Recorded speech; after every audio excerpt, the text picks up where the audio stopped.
अस्सलाम वालेकुम। सिर्फ ये स्टोरी मैंने इंटरनेट पे पढ़ी है तो इसके बारे में मुझे खुद भी कंफर्मेशन नहीं कि आया ये फैक्ट पे मबनी है या ये झूठ हो सकता है, पर चूंकि एक बहुत मॉडल मिलता है इससे हमें, तो मैंने सोचा कि मैं आपके साथ शेयर करता हूँ। कई साल, लगभग 2000 साल पहले की बात है, जब हमारे पास ये लग्जरियस कार्स नहीं होती थी, ये मोटरसाइकिल्स, ये एक जगह से दूसरी जगह ट्रैवल करना बहुत मुश्किल होता था।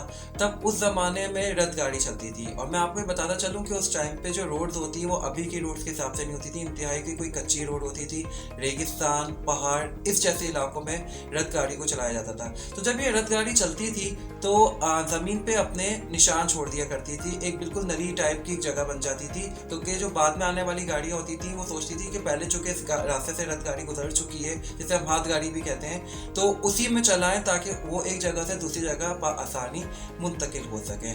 वक्त आगे बढ़ा, इंसान में अक्ल शऊर आई, तो उसने बग्गी का इन्वेंट किया। बग्गी जब इन्वेंट हुई तो उसको भी, मतलब क्या कहते हैं, उसके जो टायर्स का जो हिसाब किताब रखा गया था, जो गैप था दोनों की, जो वेट थी, वो रखी गई थी 4 फीट 8.5 इंच, क्योंकि वो भी तकरीबन उसी हिसाब से थी जो कि वो रथ की गाड़ी के हिसाब से जो पहिए जो नीचे बने थे उस हिसाब से बनाया गया था। वक्त आगे और बढ़ता गया, जब सल्तनत उस्मानिया में रेल के मंसूबे का इफ्तिताह हुआ, तो वो कॉन्ट्रैक्ट भी, वो ठेका भी लोगों, वहाँ की हुकूमत ने इन बग्गी बनाने वालों को दिया। तो ये बग्गी बनाने वालों ने जो रेल की पटरी और रेल के जो टायर्स थे, दोनों जो पहिए थे, उन दोनों के दरमियान जो गैप रखा, वो भी वही रखा जो कि बग्गी का था, जो कि था 4 फीट 8.5 इंच।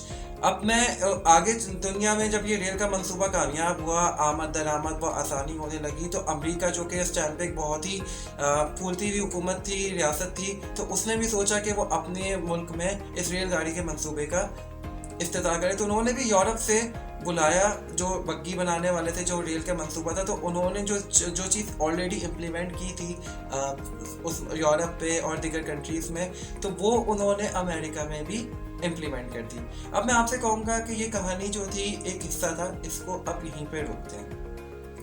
अब लेटेस्ट बात करेंगे कि नासा, जो कि दुनिया ने बहुत तरक्की कर ली, अब हम कहीं पर भी किसी भी तरीके से जा सकते हैं। तो अब दुनिया से निकल के बाहर जाने के जो ये हमारे नासा का एक मिशन था, वो उसने इम्प्लीमेंट करना था। नासा के ने अपने जो खलाई मिशन के लिए जो स्पेस शटल होते हैं, जिसमें आपने अक्सर देखा होगा कि उसके दोनों साइड पे फ्यूल सिलेंडर्स लगते हैं, तो वो फ्यूल सिलेंडर्स जो बनाने का जो मंसूबा था, जो कि उनके ही शहर एक यूटा में होता है, तो वहाँ पे वो बनते हैं, और वो यूटा से उन फ्यूल सिलेंडर्स को लेकर आना था फ्लोरिडा। अब आप फ्यूल सिलेंडर्स जो होते हैं वो बहुत भारी होते हैं, वो इतने हैवी होते हैं कि उनको जहाज़ की मदद से एक जगह से दूसरी जगह नहीं लाया जा सकता। तो बचते फिर दो ऑप्शन, या तो वो ट्रक के ज़रिए आए या वो रेल के ज़रिए आए। अब रेल के ज़रिए जो ट्रक तो मुमकिन नहीं था, क्योंकि उसमें बहुत कंजेशन होते, तो इस वजह से उसको रेल के ज़रिए लाया गया। अब जब रेल के ज़रिए लाया गया, तो उस फ्यूल सिलेंडर को हम चाहते हुए भी बहुत ज़्यादा बड़ा नहीं बना सकते। इसकी वजह ये है क्योंकि फ्लोरिडा से यूटा के दरमियान एक रास्ते में आती है टनल, जिससे रेल के जरिए लाया जाता है। तो उसका जो साइज बनाया गया है वो टनल के हिसाब से बनाया गया है, कि टनल से हम बड़ा बना नहीं सकते, क्योंकि वो फ्यूल सिलेंडर्स अगर बड़े होंगे तो वो गुजर के एक जगह से दूसरी जगह मुंतकिल नहीं होंगे। अब नासा के एक साइंटिस्ट ने सोचा, ये क्या मसला है कि हम एक इतना ज़्यादा, मतलब एडवांस दौर में आ चुके हैं, हम सिर्फ चांद पे इसलिए नहीं जा पा रहे कि क्योंकि वो जो टनल का साइज़ है वो छोटा है। तो उन्होंने जब स्टडी की तो उनको पता चला कि टनल का साइज़ कैसे बना, रेल के डब्बों के हिसाब से। रेल के डब्बों का साइज़ कैसे बना, रेल की पटरी के हिसाब से। रेल की पटरी कैसे बनी, बग्गी के टायर के हिसाब से। बग्गी के टायर कैसे बने, और रथ के पहियों के हिसाब से। अच्छा, रथ के पहिए जो थे वो कैसे बने, तो पता चला कि जब रथ पे लगते थे दो घोड़े, हाथ के साथ हाथ गाड़ी भी होती थी और घोड़े भी लगाए जाते थे उसमें, तो जो दो घोड़ों को अगर आप पीछे से खड़ा रखते तो उनकी भी जो चौड़ाई है वो है 4 फीट 8.5 इंच। तो कहानी का मकसद ये है कि ये चीज़ जो थी एक कदीम ज़माने से चलती आ रही थी और किसी को कोई मसला नहीं हुआ।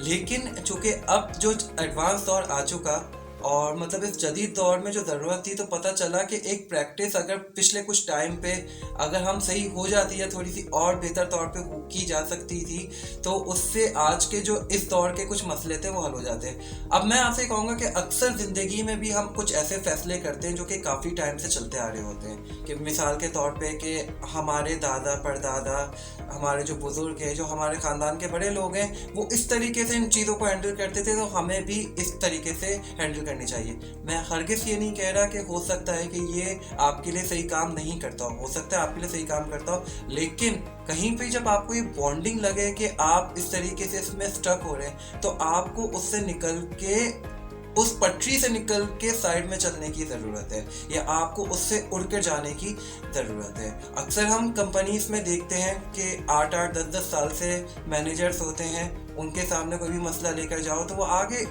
मतलब उठाते ही नहीं है, कि उनको कहते हैं कि मैंने ये देख लिया, मैंने 10 साल देख लिए, मैं 10 साल से यहाँ पे मैनेजर हूँ, मैं फर्दर इसमें आगे इसलिए नहीं बोल सकता, क्यों? क्योंकि मैंने पहले ऐसा तजुर्बा किया है। भाई अगर आप अपने तजुर्बे को मज़ीद इन्हेंस नहीं करेंगे, आपको समझ में आता है कि आप ये चीज़ गलत हो रही है, आप मज़ीद आगे नहीं बोलेंगे, तो आगे इसका इम्पैक्ट जो है वो आने वाली कई नस्लों तक रहेगा। वो आपके अंदर भी आपको गुलाम बनाता रहेगा, फर्दर आपको दूसरों को भी गुलाम बनाने में मदद करेगा। तो ये चेंज की हमें ज़रूरत है।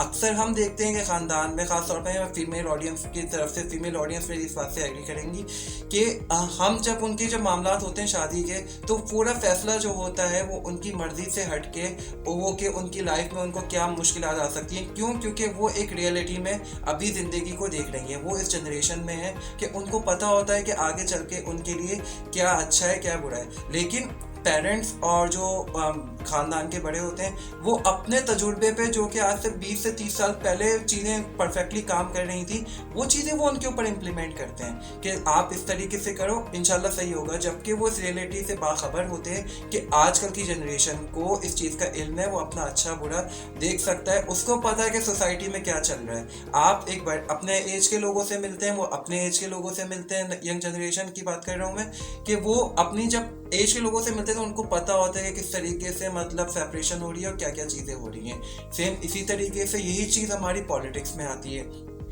25 साल 30 साल से आप एक पार्टी को वोट दे रहे हैं, क्यों? क्योंकि उन्होंने आपको उस टाइम पे 1973 या 68 में उन्होंने आपके लिए कुछ अच्छा किया था, तो आप उस चीज़ को फॉलो करते हुए आ रहे हैं, जबकि ये देखते हुए कि वो उस टाइम पे काबिल थे।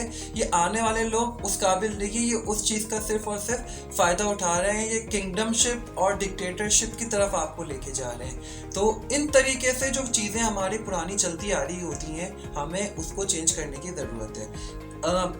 जो दुनिया है, हमारे जो कायदे आज़म है, उन्होंने वक्त अपने मैट्रिक की किताबों में ये ज़रूर पढ़ा होगा कि the world is moving so much fast, if you are not capable to stand itself you will not also left behind but also no more. तो ये एक चीज़ कायदे आज़म ने कही थी कि दुनिया तेज़ी से बदल रही है, अगर आप अपने आप को नहीं बदलोगे तो ना सिर्फ आप बहुत पीछे रह जाओगे, बल्कि आप किसी गिनती में भी शुमार नहीं करोगे। तो सेम इसी तरीके से ज़िंदगी के कुछ फैसले होते हैं जो कि काफ़ी सालों से चलते आ रहे होते हैं, लेकिन हमें उसमें कुछ रद्द-बदल करने की बहुत ज़्यादा ज़रूरत होती है, और हम इस चीज़ पे नहीं करते कि चूँकि सिर्फ ये काफ़ी टाइम से चलता आ रहा है, हमें इसमें चेंजेस करने की ज़रूरत नहीं है। मैं उम्मीद करता हूँ कि आपको मेरा मैसेज पसंद आया होगा, और अगर वाकई पसंद आया है तो मुझे कमेंट करके बताएं कि आप मेरी वीडियो किस शहर से देख रहे हैं, कहाँ से देख रहे हैं, और मेरे चैनल को सब्सक्राइब करना मत भूलिएगा। Thank you so much, have a nice day, अल्लाह हाफ़िज़।